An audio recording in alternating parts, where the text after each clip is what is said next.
in the 2014 elections. He has also served as Chief Executive and Chairman of Nigerians in Diaspora in Europe, and has been active in consultancy and advocacy in the field of social economic development for Nigeria and for Africa in general. He speaks English, Dutch, and some German, and lives with his wife, Tonia, and two sons, Tona Jesse, TJ, and Chidire, in Ostend, in Belgium.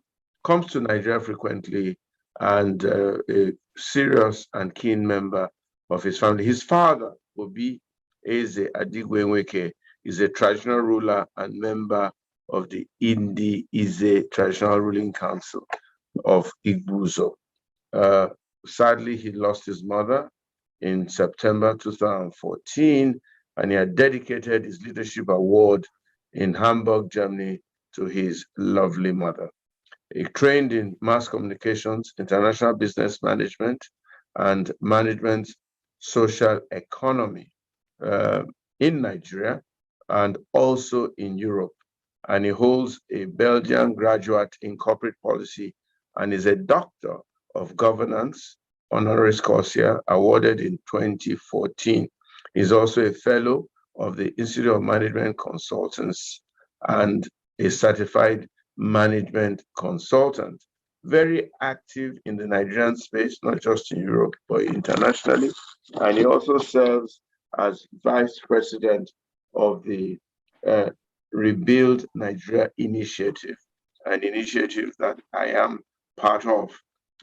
Is participated in the Green Party in Austin and is a point man for the legislative period 26 to 2012. And I can go on and on and on and on. Collins, let me stop there and let me welcome you to the Nigerian Leadership Series. This is a series that I'm sure you've been on the platform once or twice. It's a series that we started to look at exactly what is going on in Nigeria, how Nigeria is going on, the challenges that we're having, what we can do to fix Nigeria, get contributions from different kinds of people on the Nigerian issue, see how to make Nigeria a better place, and see what we can do individually or collectively towards 2023. What we're determined is that we will do our best to make sure that the right kind of people are in office in Nigeria at that time. And we're trying to get everybody involved, everybody engaged, and trying to learn a little bit more about Nigeria. During the course of our discourse, I'll be introducing this book or showing bits from this book, The Harold Smith Story.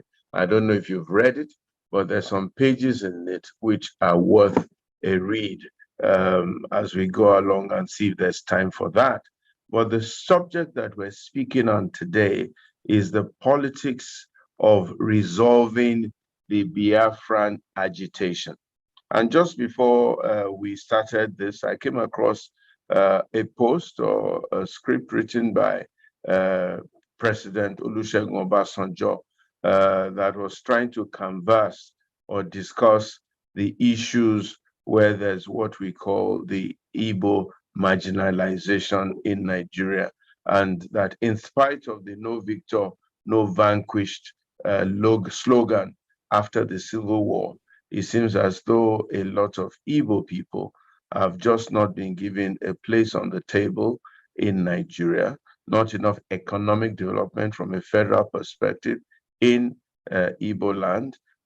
There's some glass ceiling, perceived, real or perceived, in some allocation of resource and positioning that the Igbos should not aspire to.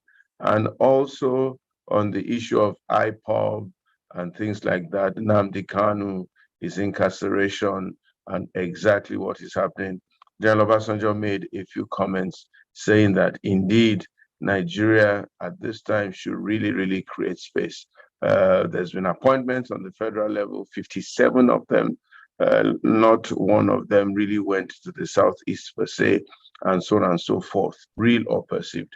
So we want to look at the politics of resolving the Biafran agitation.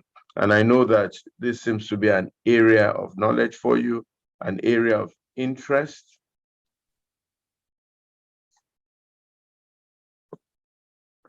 Can you hear me? Yes, very clearly. Okay, good. An area of interest, and I dare say an area of passion. Okay, politics of resolving the Biafran agitation. Maybe you need to start perhaps by taking us back history, what led to Biafra, what really is Biafra from your perspective, what really is Biafra, how would you define Biafra, what led to Biafra, if there's any such thing, and where is Biafra right now in the Nigerian landscape? Maybe I should repeat that. How do you define Biafra for those who also either they are young or they don't know or they can't really grasp it? How do you define Biafra? What really is Biafra? What does Biafra mean? Then what created Biafra? Because I know that in 1914, there was probably no Biafra. In 1960, at independence, there was probably no Biafra. Maybe there was something that could lead to Biafra, but that name came alive, as far as I know, around 1965 or 1966, the land of the rising sun, I remember very well. And then where is Biafra right now in the political or the social economic landscape of our country, Nigeria?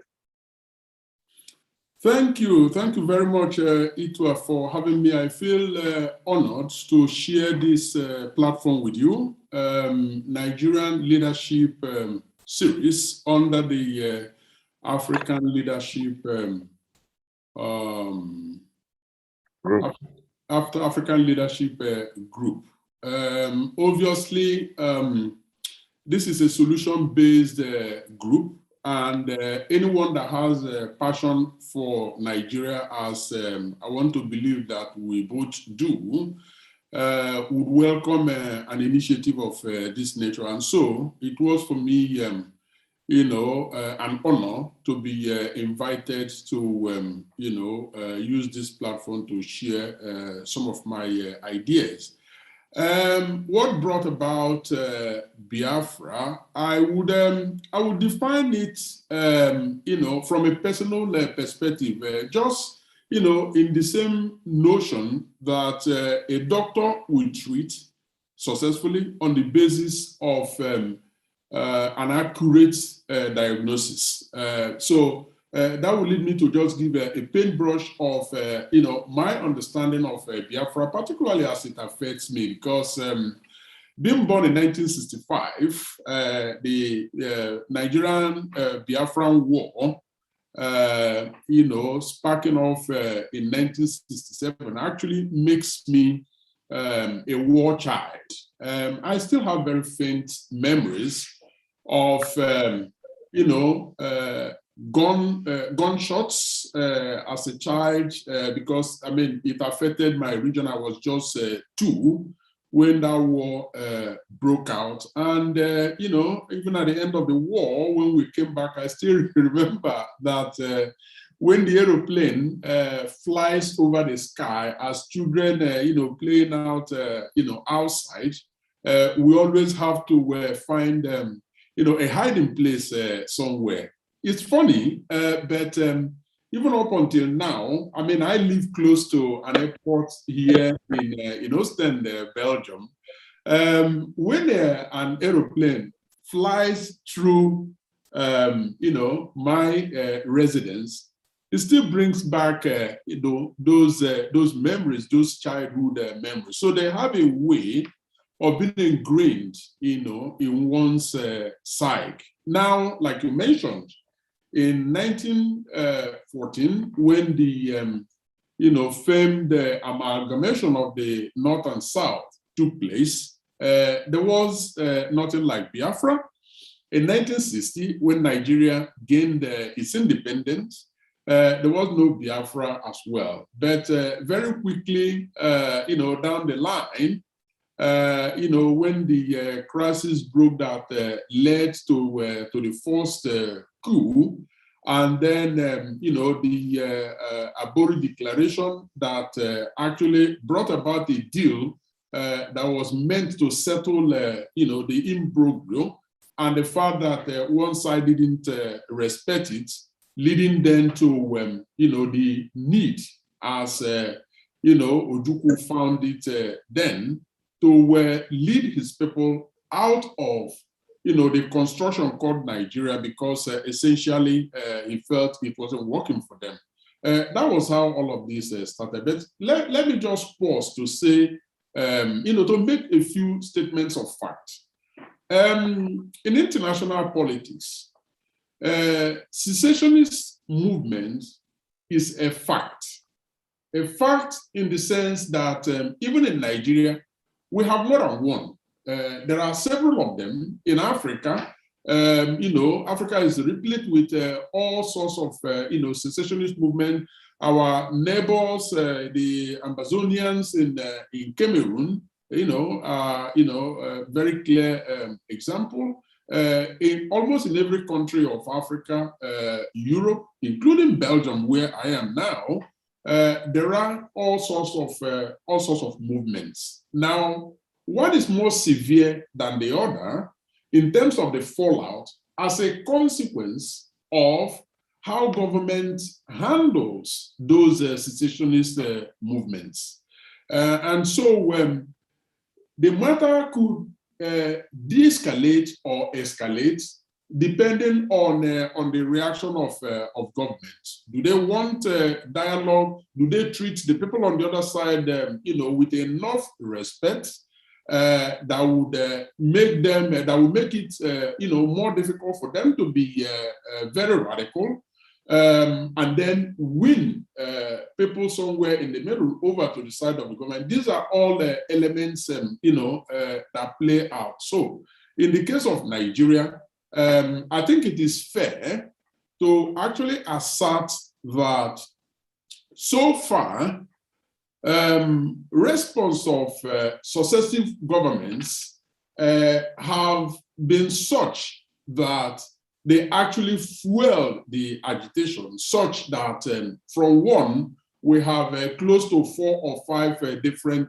secessionist movements in Nigeria. But it looks like Nigeria has now come to an interregnum where the question has to be asked: are we comfortable?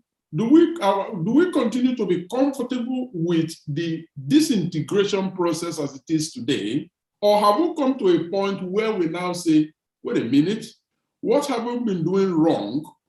How can we do things differently to at least halt the speed of the disintegration, encourage dialogue, and begin to gradually get back? And that is not to say that the groups that want to secede, because it is their right to do that if they want to, that is not to say that they will ultimately not achieve their goal, but it simply means that those goals will then be achieved in a manner that is consistent with international law, that encourages the respect of people's and human rights, that actually stops the carnage, okay, so that it is done in a manner that is peaceful. And you can only achieve that through dialogue. Perhaps the interregnum that Nigeria has come at this moment is that of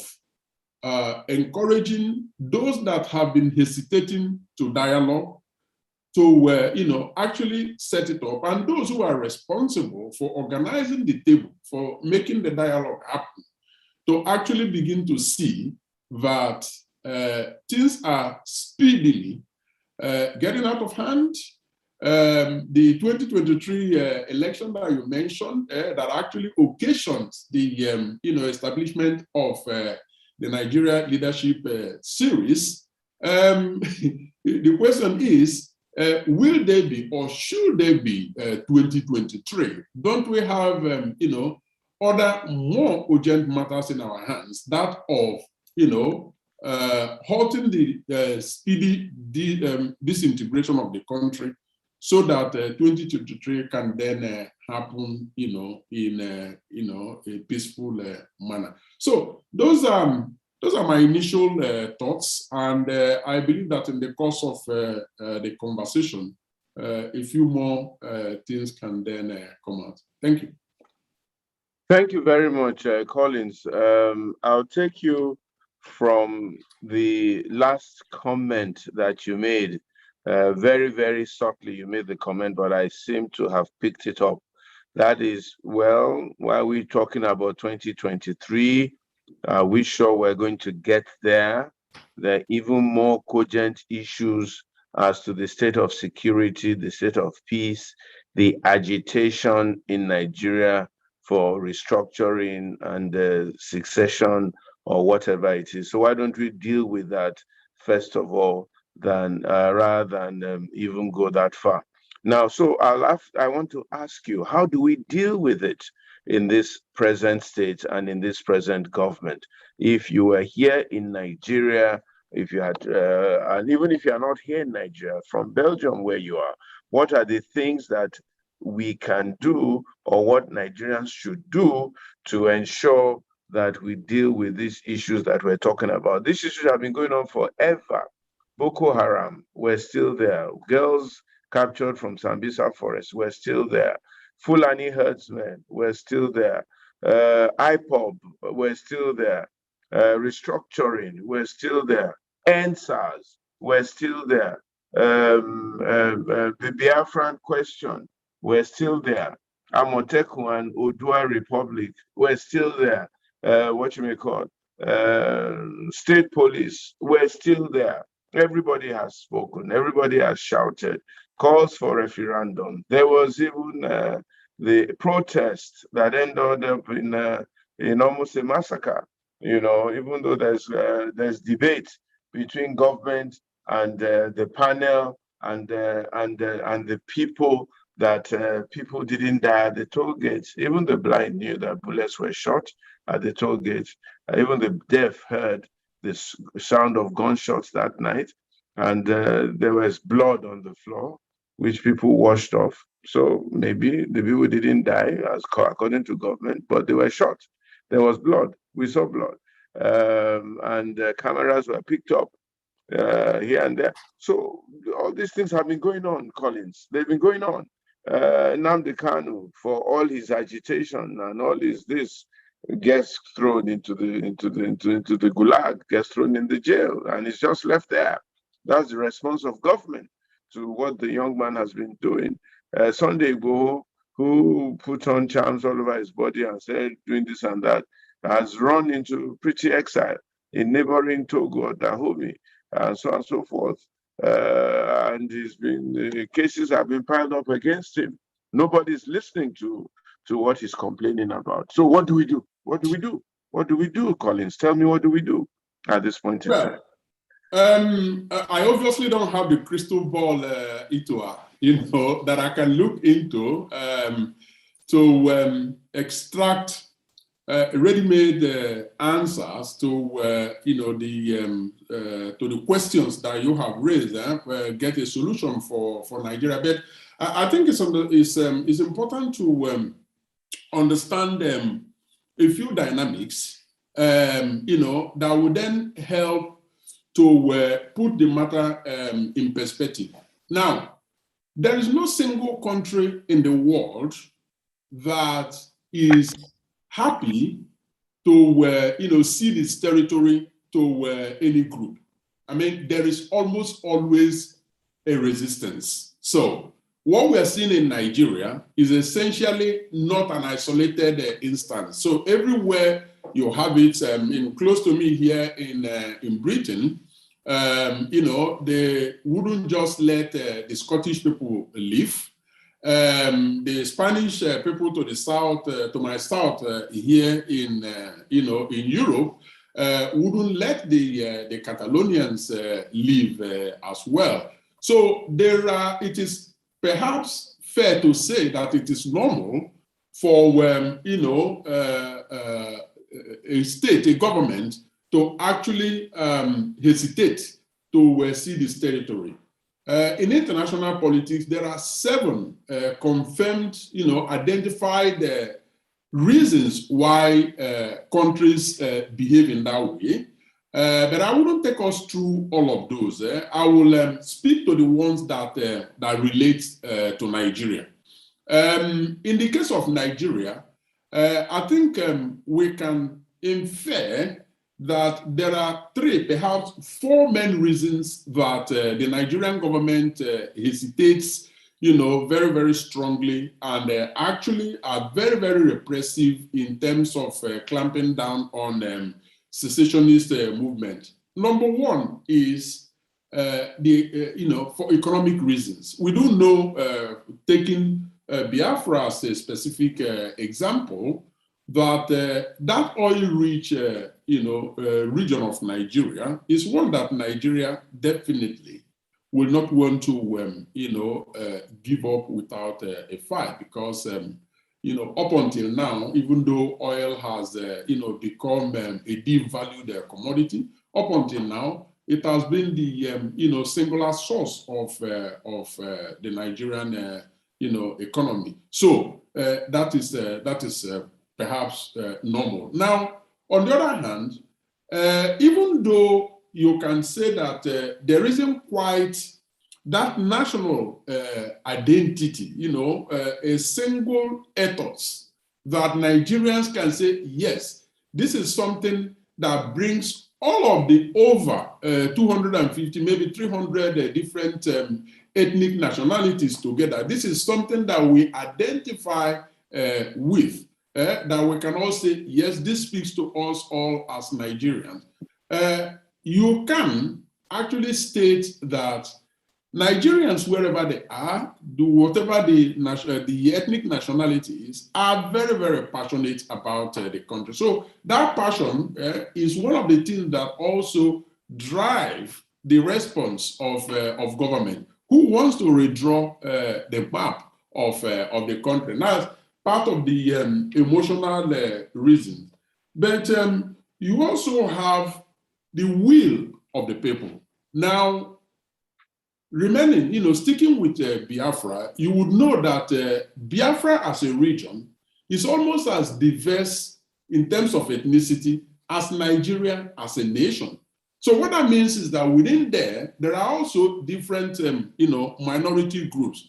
Of course, the legitimate fear that the vast majority of those different ethnic components of Biafra may not necessarily share the secessionist tendency, and government feels the need, perhaps even the obligation, to protect those silent majority, because it's not a question of those who shout the loudest actually winning the match.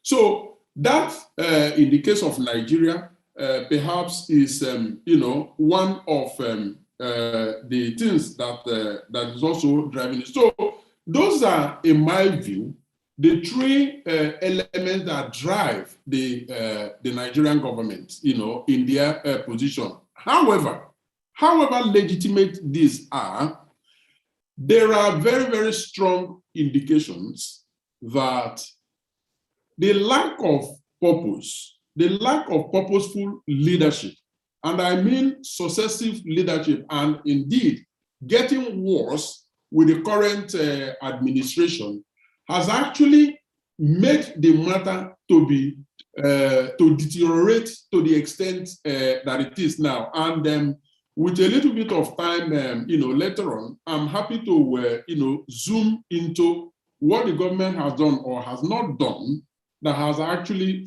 fueled the conflict as we have it today. But suffice to simply state that obviously, I think it is normal to have too many issues on your plate as a government, even as individuals. You do have conflicting interests, you do have different sort of things facing you at the same time. In the corporate world, is essentially the same. How do you face your competitors and so on and so forth? But there is something called strategic planning.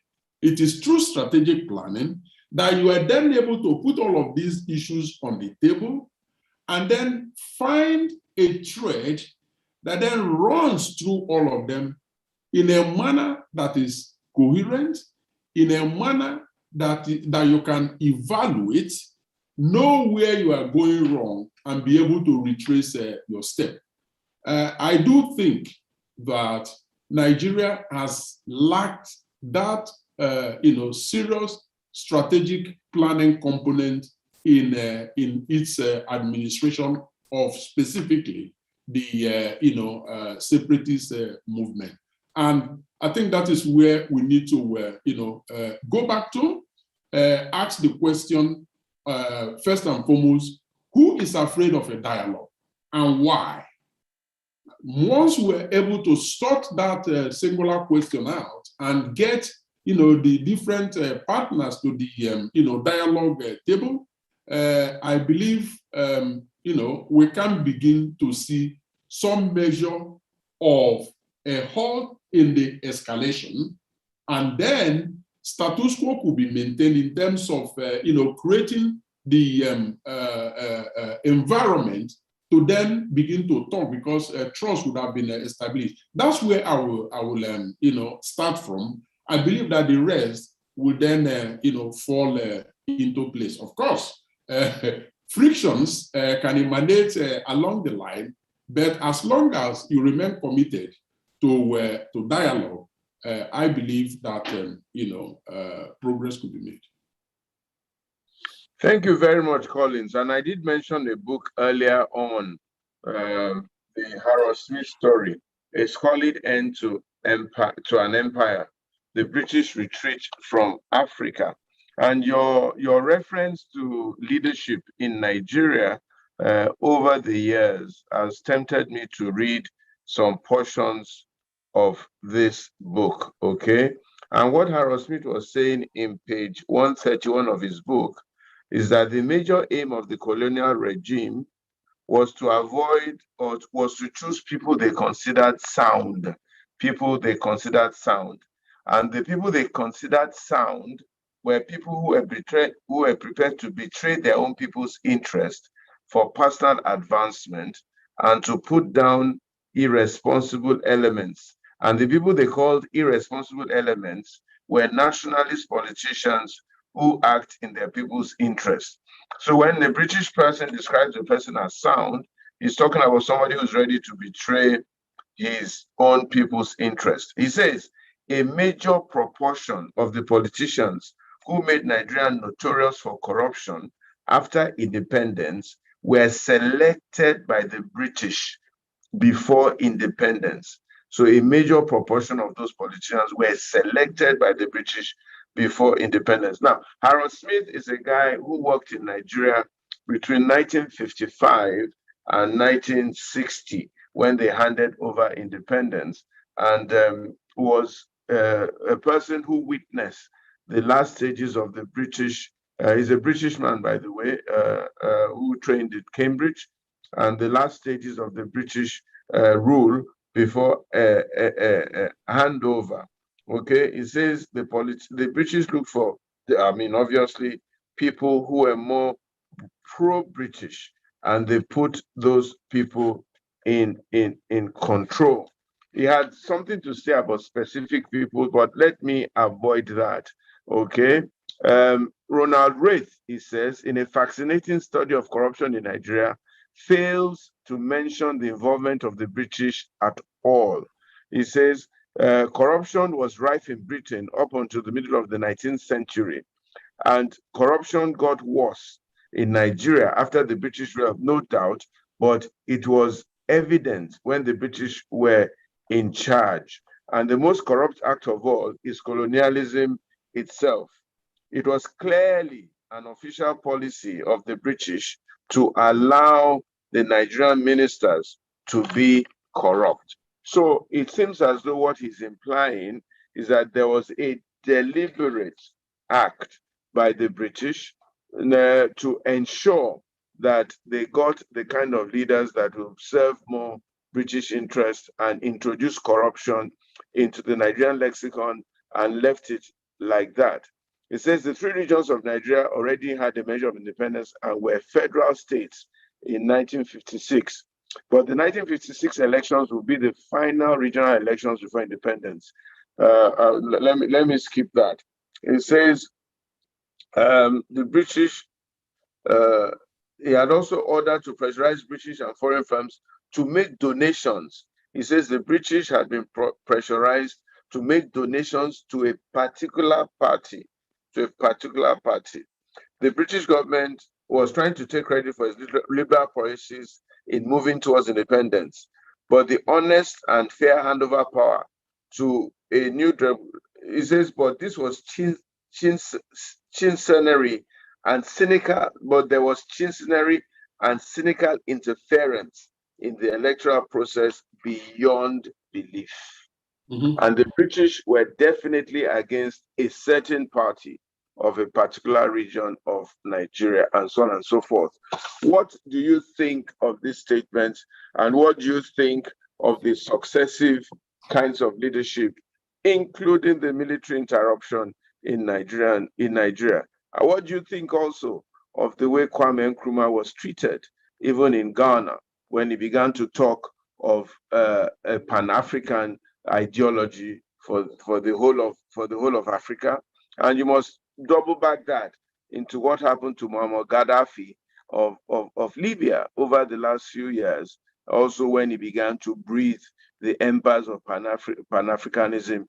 And they took like Libya, a strong economy where the citizenry were having a reasonably good season, into a terrible war zone on charges of whatever against Gaddafi that his people were not complaining about. What do you think of all these things in view of this Biafran question?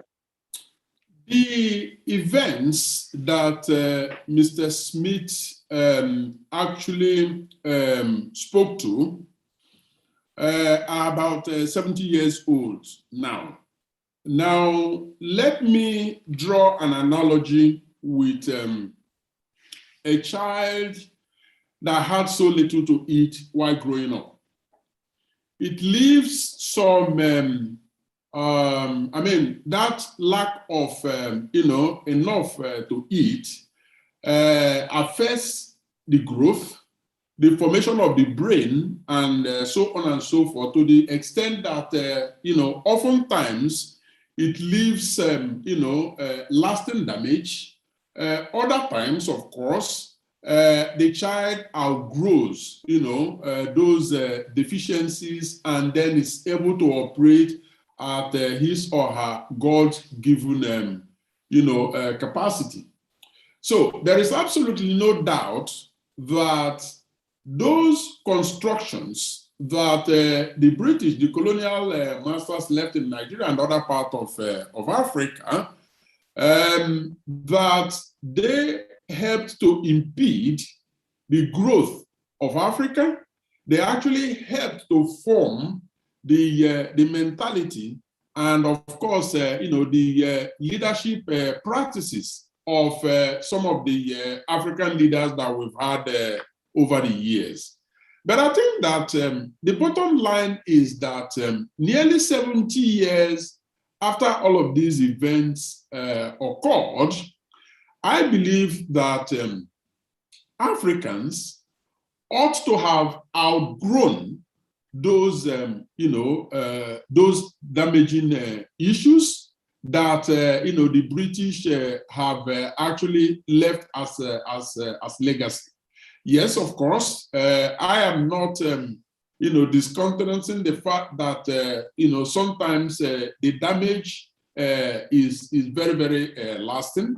But I think that ultimately, the lack of national identity or Pan-African identity and the lack of consensus or majority of African leaders actually realizing the need to, build that African identity and, move forward with all their noses facing the same direction, is actually responsible for what we are dealing with now in terms of lack of development, incessant wars, and so on and so forth, and will continue in that direction, except we realize at some point that we can't blame the colonial masters forever. That it is now time for Africa, Nigeria taking the lead, to take its own fate in its own hands. Because blaming them, and don't get me wrong, I'm part of the system here, and I do know, and I'm speaking in categorical terms, that their hands, this time around unseen, are still very much in Africa. Some of those things that Smith talked about in his book that you read out, prior to independence, quite a good number of them are actually still playing out. Take, for example, unfair trade deals, the construction of international institutions and manners that, favors the West and actually places Africa and the rest of the developing world in disadvantage. They are all still there. But we, as Africans, Nigerians, have or should have the capacity to see through those, identify them, and say up until this point and not any further. So I believe that the lack of purpose is essentially responsible for why these things have endured all of these nearly 70 years. And going forward, I think it's important to begin to identify, those, for want of a better word, those saboteurs that are being used, people of sound minds like Smith, describe them, identify them, find ways of playing them down, and then elevate those who have the capacity to think in the best interest of Africa going forward. Well, Collins, that's good to say, to be honest. But what I'm looking for now is something really practical that you and I can do in our spaces. Yes. Because this thing, one of the things you said is that we can't keep blaming the British. Why don't Africans rise up and do this? I agree with you 100%, okay? But the truth of the matter is that I will tell you that a lot of Africans or Nigerians are not even aware. They're not quite aware of all these things. And it is those things that he wrote about that led eventually to this Biafran agitation, even that is still alive till today, because those issues have just not been resolved. And one of the things you said also is that influence is still there. Mm-hmm. Right now I'm speaking to you from Maputo in Mozambique, and you can still feel a heavy Portuguese presence here. It's almost as though they cannot take any decision here without referring somehow or the other to Portugal. You can feel it. And in fact, the irony is that it's almost becoming to them a sense of pride to have to refer to Portugal. And that's how strong this influence is all over the place. We're speaking to ourselves as African in 3 languages, French, English, and Portuguese. That's what we're doing in this conference that I am in right now. And it's almost as though anything African that's truly African, we're relegating almost to the background. We're all wearing shirt and tie in our beloved Africa. And we can't think through and think out of that situation and circumstance. So these are the things that have led to what we call Biafra. And after Biafra, you then had with Biafra, you had the military interregnum. Military were in power for almost 15, 20 years. Then we had a political incursion in 1983. 1983, it was truncated. 1979 was truncated in 1983. Politics again, military again till 1999. And then Obasanjo came in, also wearing half military and half political heart, and nothing has changed, okay? That foundation has been built on. So what can people do yourself, myself, Yeah. because we always say what should be done, but nobody is going to do it, and nobody is ready to do it, and nobody even knows how or what to do. What can people do at this stage to see how we can, at least those of us who seem to know how we can reverse this thing? What can we do? Okay, what can you do, Collins, to solve the politics of the Biafran agitation? Yeah. What would you, what would you do to ensure that there's the right kind of thinking in Nigeria that will emancipate Nigeria and Africa? That's really what I want. And I don't know if Sonny on the other side has anything he wants to say after you've answered this question. Well, and then anything else you want to speak to, just feel free and just say it the way you want to say it. Well, thank you. For a start, I'm going to remain a bit abstract by saying that the last thing we want to do is to lose hope. Okay, hopelessness is not going to get Nigerians anywhere.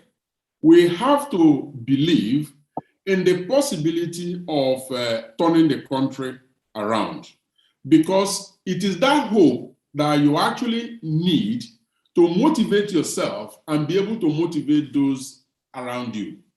That's, I know that is still abstract. Now, bringing it live, making it a bit more concrete, I believe that it is very, very important as first step to begin to define or redefine the qualities that are needed in the leaders that Nigeria and other African countries need to get us to where we ought to be, to get us to where we should be.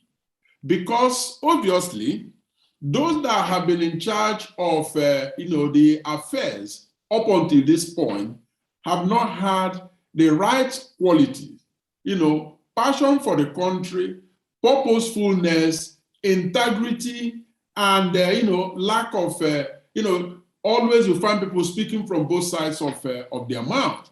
So that generosity of spirit as well, sincerity. Take for example, when the war ended, the Nigeria-Biafra war, Gowon made a speech in which he identified what was called the 3R of reintegration, reconciliation, and reconstruction.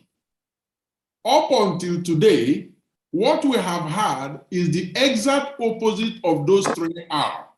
And so you see that there is, an acute lack of integrity in the one that was leading us at the time. Okay, let us say that, inexperience may have played a role, but after his government was toppled, he went back to school to read politics. And what has changed since then? Could it be that they are simply too afraid to accept the truth of the matter, speak truth to the power, and say, sorry, we have gotten a few things wrong so far. We need to, put the gear on the reverse and then begin to do things differently. So let us begin with redefining what the qualities of the leaders that we need, integrity and all of that. And then, to be more specific, electoral reform is very, very essential, very, very critical.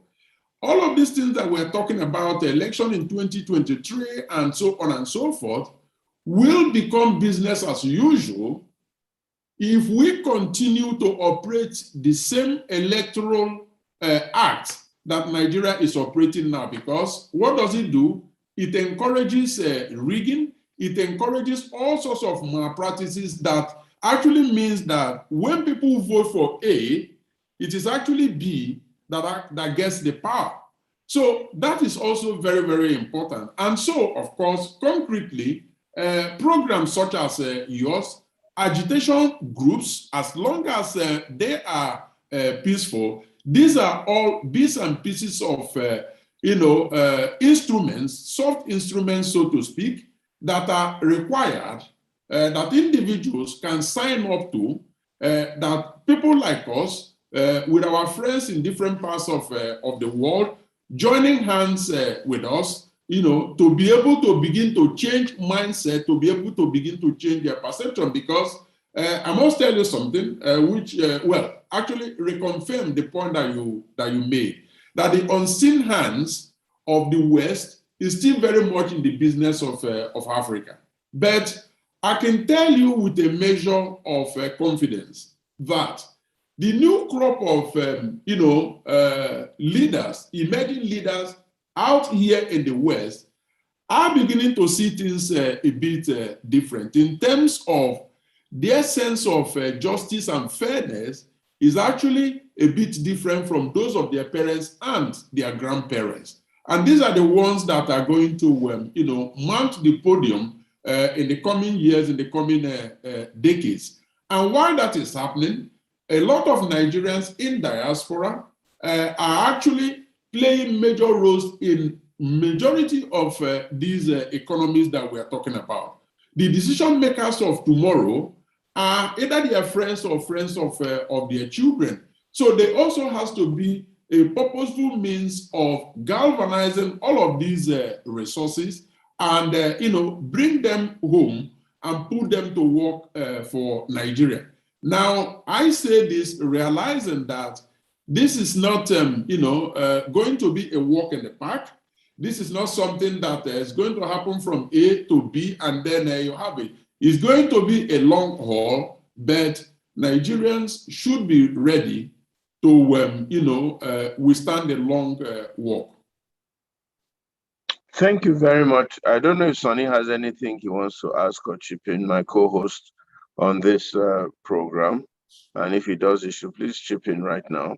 Otherwise, I just want to ask you to then give us suggestions as to how to deal with the Biafran agitation. If you were president of the Federal Republic of Nigeria, for example, what would you do with the Biafran agitation? What are the politics thereof? What should you be mindful of? How would you cope with it? How would you deal with it? And what kind of outcomes do you think would then come out of your intervention? Yeah, can I assume that Sonny doesn't have any question before I take... Not at the moment. You can go ahead and answer that. Thank you. All right. Thank you. Thank you so very much, Sonny. As a matter of urgency, the government has got to realize that demonizing a legitimate movement is not the right way to create trust. And when I talk of trust, I'm talking of trust coming from those who are actually on the fence, those who are standing somewhere in the middle. Because what we have seen from the way things are going is that the movement, the secessionist movement, is actually gaining ground. Specifically, Biafra. I mean, I am a frequent visitor to Nigeria. I live out here in Europe. Compared to 10, 15 years ago, the sort of popularity that Biafra enjoys is actually such that if a referendum was to be held today, honestly, I cannot beat my chest and say to you that, majority of people will not vote to leave Nigeria, and form a separate, Biafran state. And that has been down to the insincerity of government, the way government has been high-handed, particularly since 2015, when President Muhammadu Buhari came to power. I think a call has to be called to that. They need to encourage dialogue. They also need, as first step, to actually admit quite a number of things and take some symbolical steps, to actually recognize what happened during the Biafran War, actually create some, public holidays along the line of some of the major events that marked the, the Biafran War, and then from that trust deficit that we have, you now move on to trust surplus, and with that and dialogue, taking place, I believe that ultimately Nigerians will then see that the leaders are not afraid of actually having a referendum if that is what is going to be. But as a leader, if I were the president of Nigeria, I would spend more time convincing Nigerians about why I believe that staying together as one country is much, much better than having to disintegrate. That is where I will put more of my energy, and ultimately, whatever the outcome is, and I remain hopeful that the outcome is going to be positive. But once you have done that, I believe you have done your bit. That is not happening. It should start happening. As simple as it sounds, I believe that it has a lot to do in contributing to peace and stability, and then you can build on that going forward. Okay, Sonny, do you have any questions now?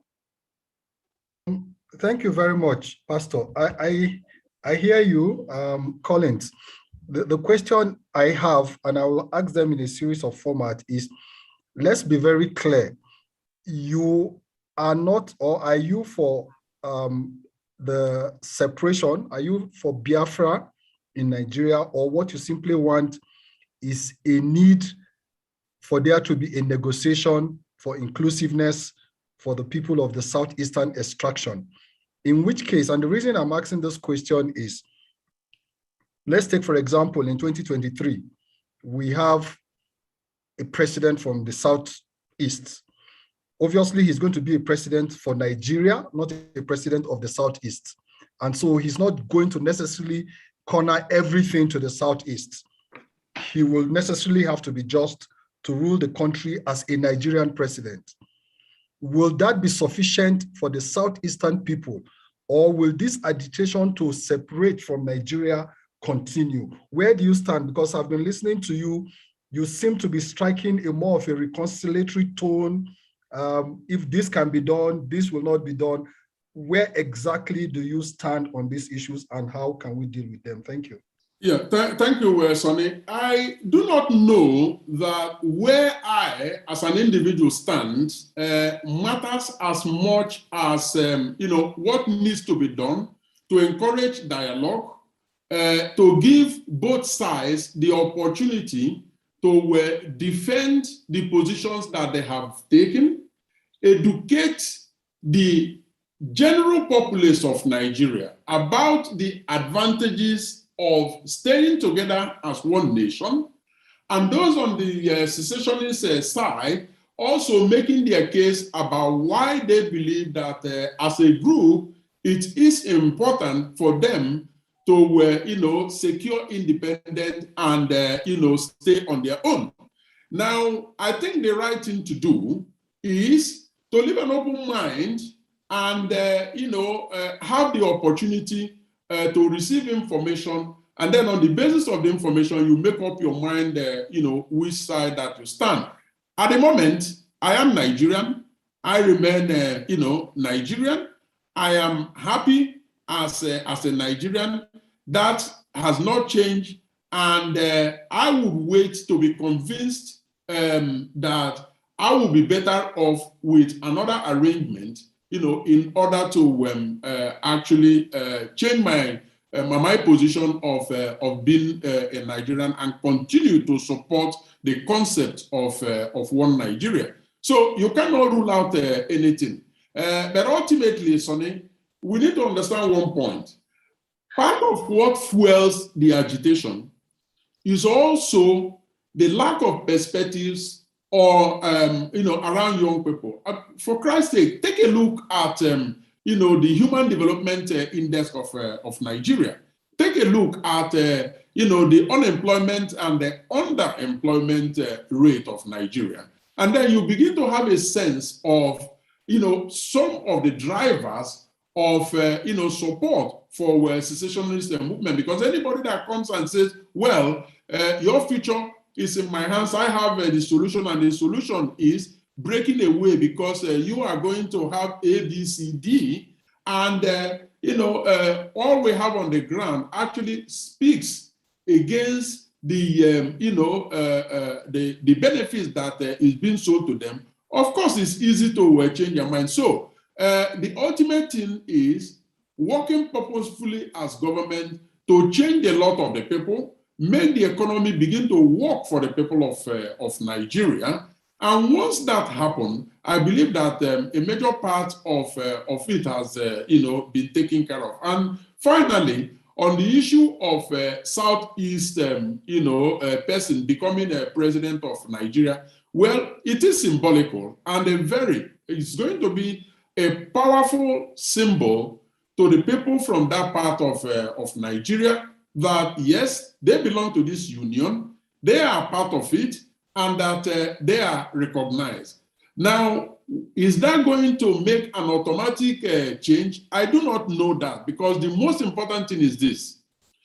If we, as Nigerians, eventually elect a Southeast person, an Igbo person to be more specific, to be, president of Nigeria, and that person is seen to be incompetent, does not know his left from his right, and does not have a clear vision of where to take Nigeria to, I think we are going to be worse off than we were before the person's election. So ultimately, I think the most important thing here, irrespective of the beautiful symbolism of having an Igbo person as a president, the most important thing is that such a person should have a clear vision of where to take Nigeria to, has to be an inclusive figure that is competent, that has integrity, and all the other leadership qualities.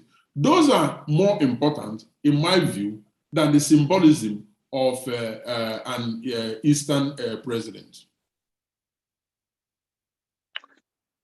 Okay, Sonny, any other questions? It's okay. I think I got these answers. It's just I totally align with what you are saying. I think I understand what you are saying, that you are more interested in inclusiveness, fairness to the East and to the other parts of the country, other than separating from the country. Absolutely. Okay. Pastor. Okay, so I just have one more question for you, and then you can then take some comment. You can then make some comments if you like, and then we can open up the floor for anybody who wants to ask questions. And this question is very simple. There's a young man called Nnamdi Kanu, and he has led a movement called the IPOB, and they've been moving in the southeast of Nigeria, maybe almost 10 years now, a bit less. But right now he's in incarceration or some detention for having led that movement or whatever it is. Number one, what do you think of Nnamdi Kanu? Number two, is he agitating really for Biafra, or what do you think of what he's agitating for? Number three, what do you think of how the federal government is reacting to him and treating him? And number four, what advice would you have for him? And what advice would you have for the federal government and all the other young people that he seems to have motivated, let me use that word, motivated, into this action? First and foremost, Itua, any body in Nigeria or outside Nigeria that does not recognize the capacities that Nnamdi Kanu possesses as an important figure, not only a regional figure, but a Nigerian figure, the person is, doing that at his or her own risk. Now, the consistency with which he has led the indigenous people of Biafra, and the way and manner he's been able to galvanize people, whether we like it or we don't like it, it is remarkable. It has to be acknowledged and it has to be given the due respect that he deserves, but also his rights under the law. Now, I want to believe that, and I think I have said it, previously, the deteriorated situation as we have it today is actually down to the reaction of government. Government has actually committed, the government of Nigeria has actually committed a whole lot of blunder in the handling of, this, secessionist Biafra movement. Take for a start, the hasty way and manner in which IPOB was declared a terrorist organization without due consultation, to the extent that Nigeria's major international partners and friends actually distanced themselves from that declaration, and one way or the other, tacitly or otherwise, they have continued to entertain the Biafran agitation. About a year or two, no, I believe it's about 3 years or 4 years ago, there was a major demonstration out here in Brussels, where the IPOB people had a petition for the government of Nigeria.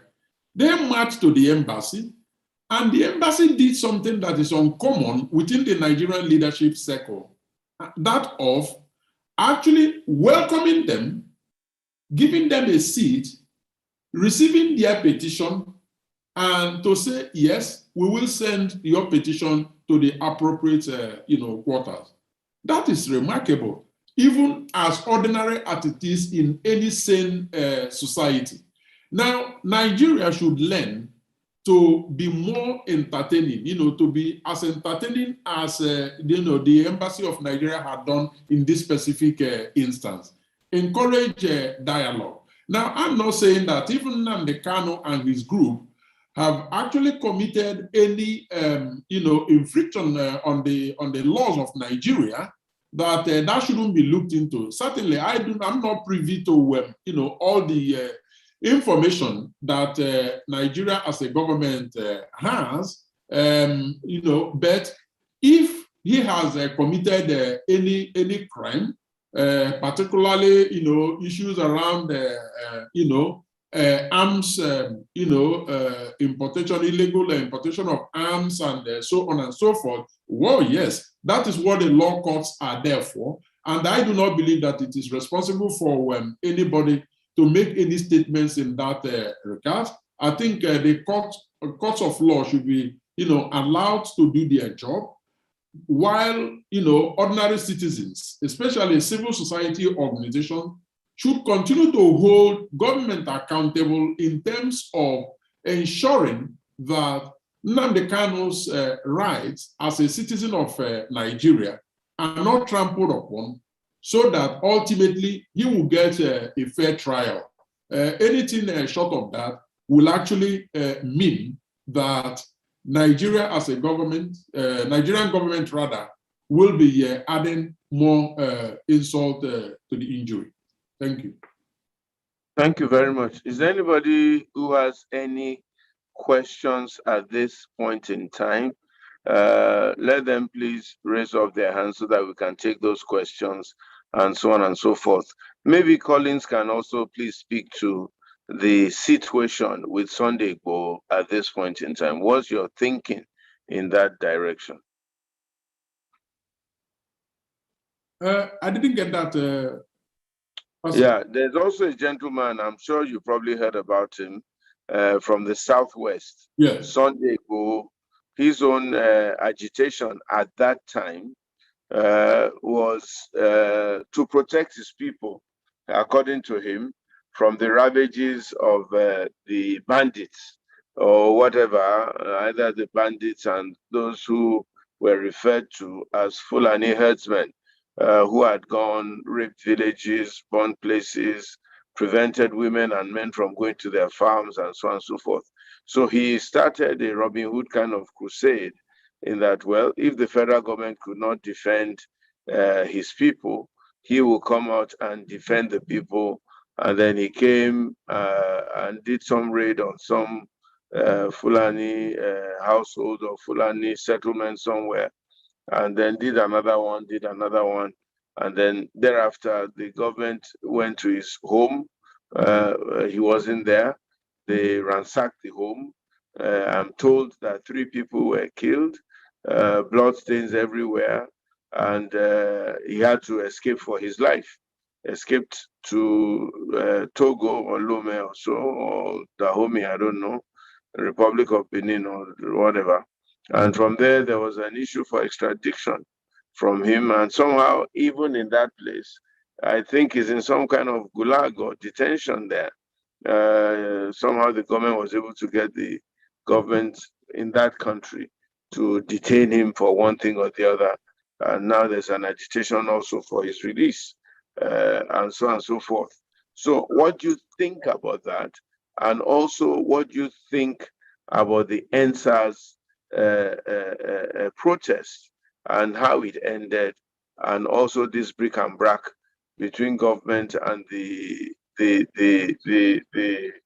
whoever, the committee or the tribunal that was set up by government itself to look into it, and then the federal government rejecting almost the outcome of that tribunal, and so on and so forth. Any thoughts at all? And does it have a nexus with the Biafran agitation question?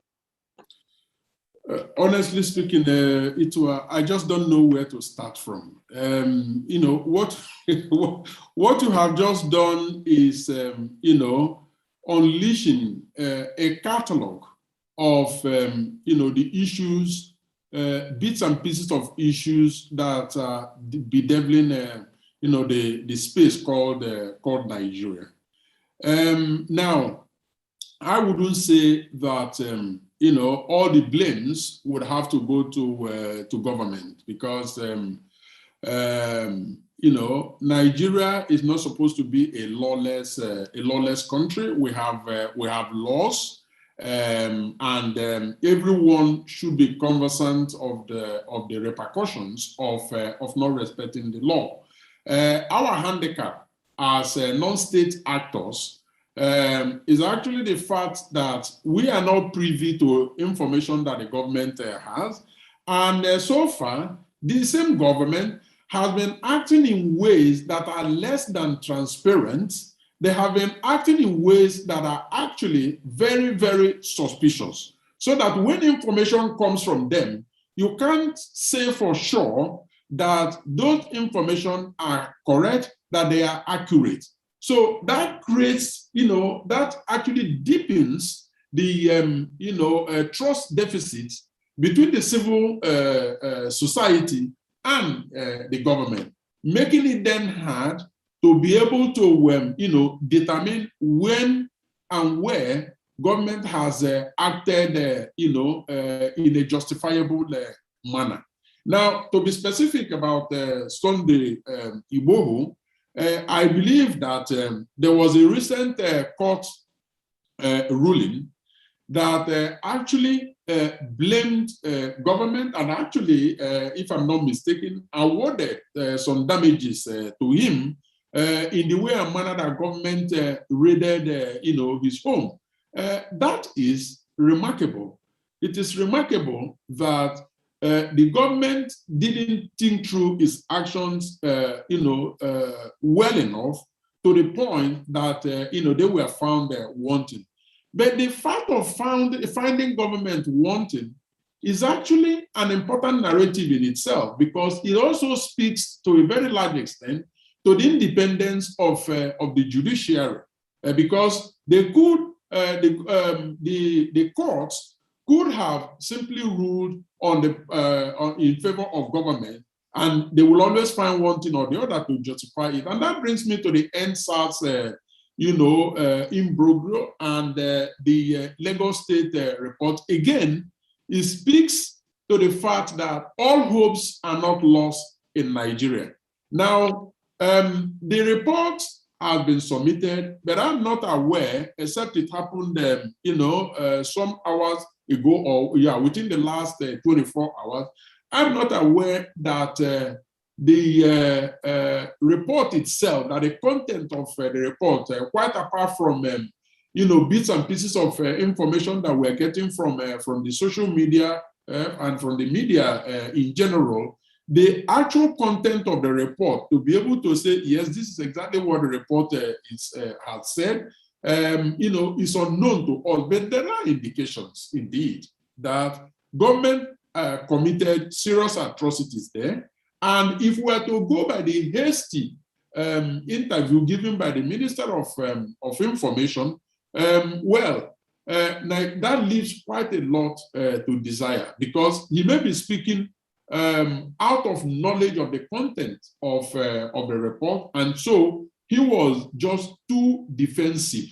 You see, so ultimately, we are dealing with a situation where the government of the day isn't helping Nigerians to be supportive of the actions that they are taking against citizens. Excellent. So, any questions from the floor? If you have any questions, please indicate by raising up your hands electronically so that we can react to that, and so on and so forth.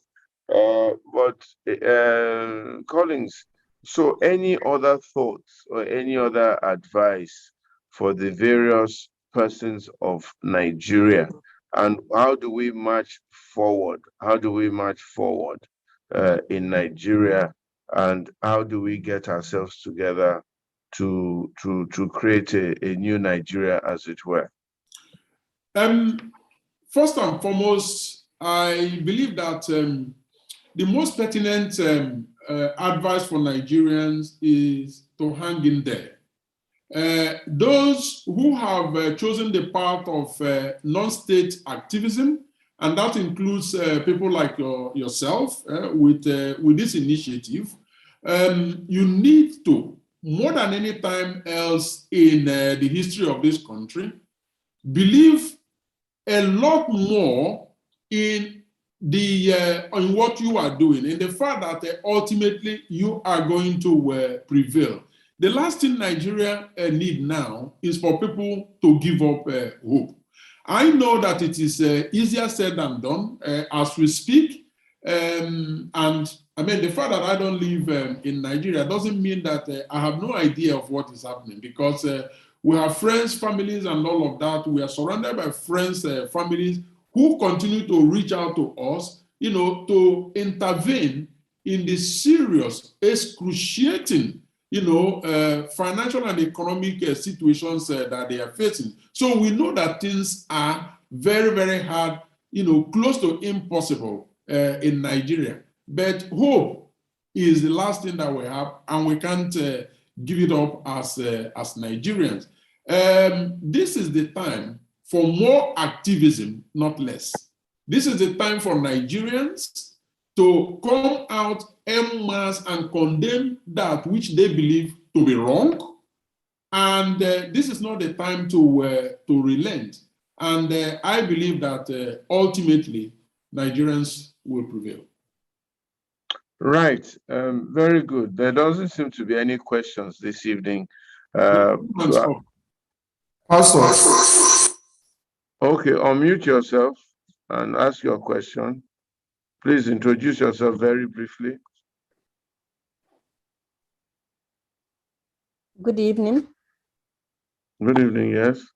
Yes, my name is Shet Alpha. I'm calling from Abuja. My question is very simple.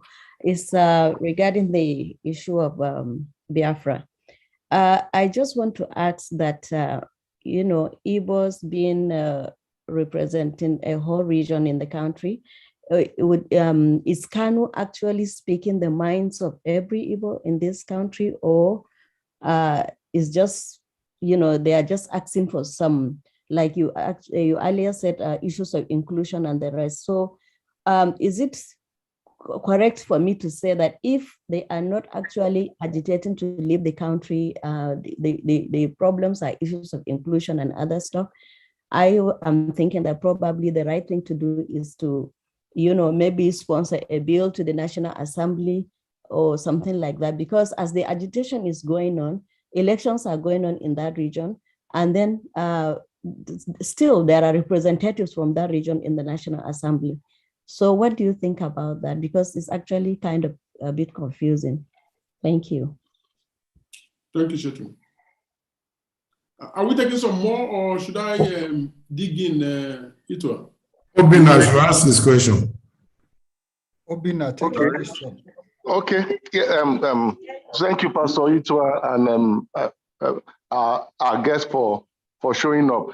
I just want to ask a question, because I know that you, Pastor Itwa, is involved in educating people on political awareness. I don't know whether we have something in place, to educate people on voting in the 2023 election. Because if we don't kickstart something, some of the actions and the things that you have put on the table here will be difficult to implement. Do we have an intentional program towards voter education for the 2023 election? Thank you. All right, thank you very much. Olu, is there any more hands up from the back end?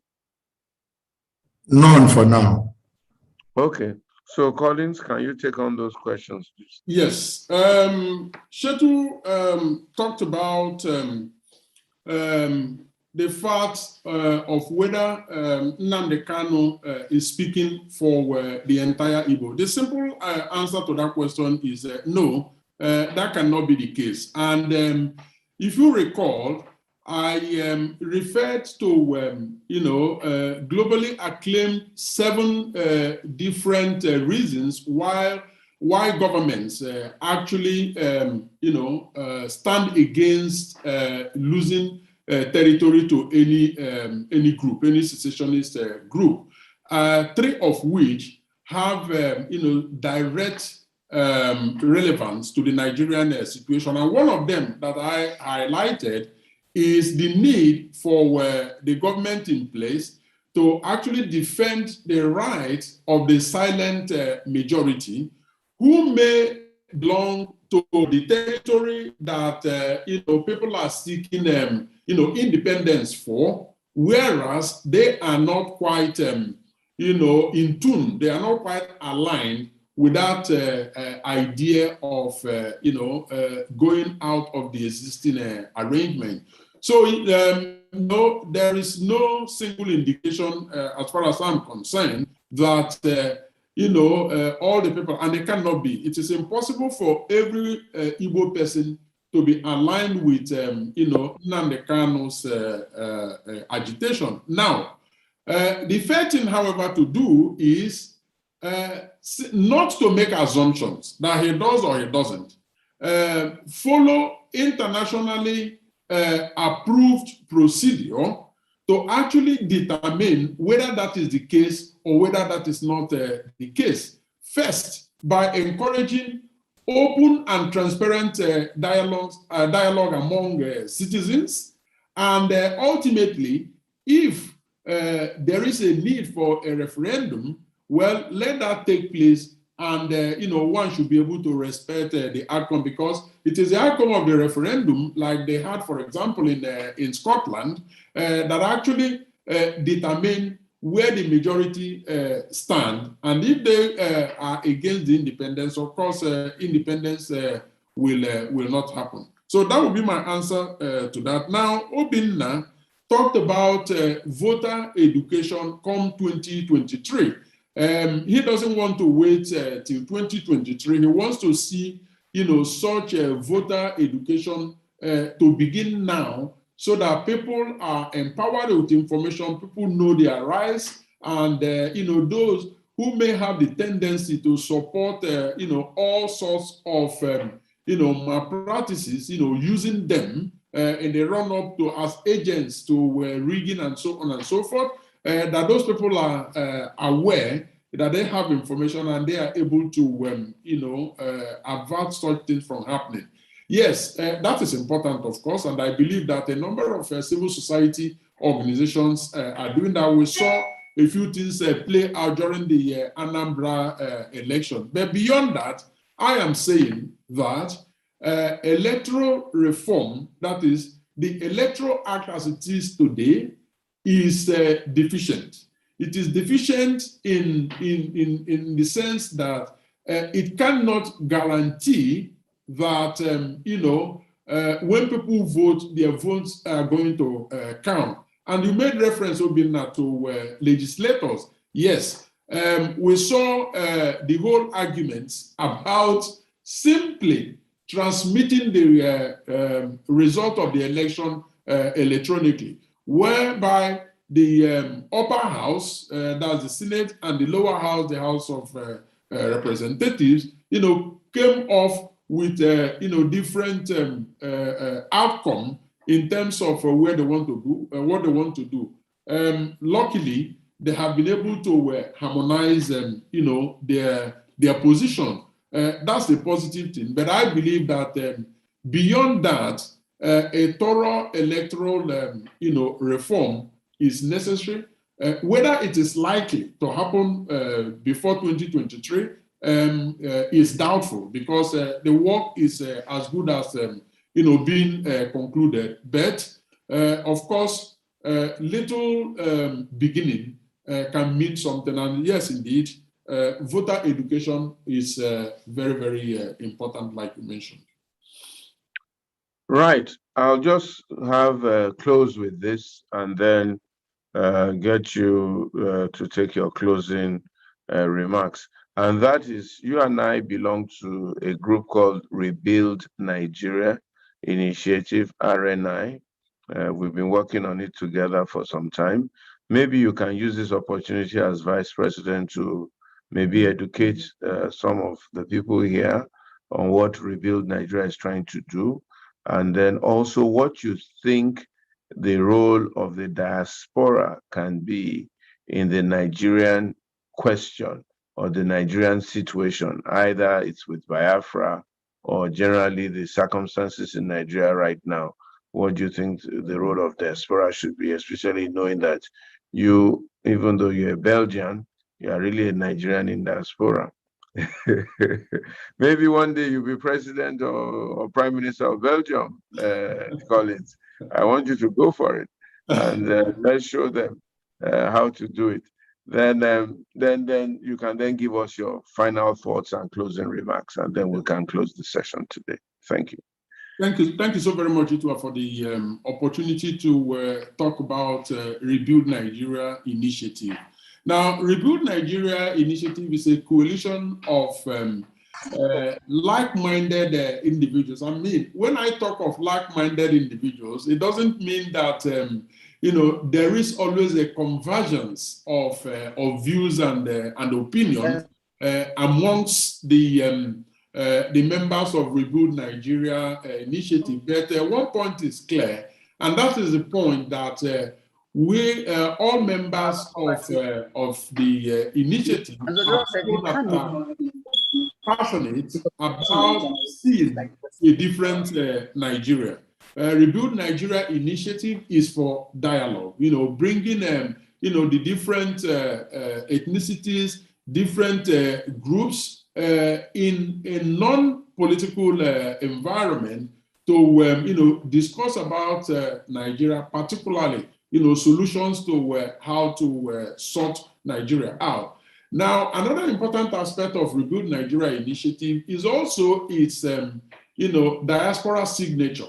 It is a group populated by Nigerians in diaspora and their friends and their associates and allies in Nigeria, so that there is this cross-fertilization of ideas, cross-fertilization of experiences and talents, all geared towards, encouraging dialogue, halting, putting a stop to disintegration discourse, and getting Nigerians to begin to, talk unity. Now, that doesn't mean that anything is being ruled out, but at least whatever happens, Nigerians can look back and say, yes, we were all part of it, and the outcome is something that we're going to, respect. So that is a bit of the vision of Rebuild Nigeria initiative. Now, in terms of the diaspora and what they can do, well, in a conversation with Dr. Christopher Kolade, at the time he was a High Commissioner in London, he made a point. At the time, I was Chief Executive of Nigerians in Diaspora Europe. He said to me, you know what, Collins? The fact that some of you guys left the shores of Nigeria even before it started a slide to economic decay, and some of you actually, when it actually started, it means that you are not encumbered by the bad things that have actually retarded Nigeria's progress. It also means that you've had the opportunity of living and working in places where things are done differently, or maybe where things are done better. And those experiences that you have is exactly what Nigeria needs now in terms of fashioning a way forward. So getting Nigerians in diaspora involved in nation building is inevitable. It is happening in its own way. After all, Nigeria does have a Nigerians in Diaspora Commission that is meant to galvanize, the Nigerian diaspora resources, both human capital resources, but also the financial resources of Nigeria, to put it to work for Nigeria. So it's ongoing business, and Nigerians in diaspora are living up to the expectation. Now, one final word on that, on the Nigerian diaspora, is in regards to the second and third generation of Nigerians born outside Nigeria and in diaspora. We are talking of a crop of seasoned, influential individuals that are occupying very, very strategic positions in the different countries that they live in, both in government and in the private sector. These are very, very important assets for Nigeria, and one can only hope that the Nigerian Diaspora Commission, working assiduously with Nigerians in Diaspora organization, will be able to galvanize these resources, especially the second and the third generation, because they stand a very, very important position in getting Nigeria to get to where it ought to be. Thank you. Thank you. Any other closing thoughts, Collins, or we call it a day?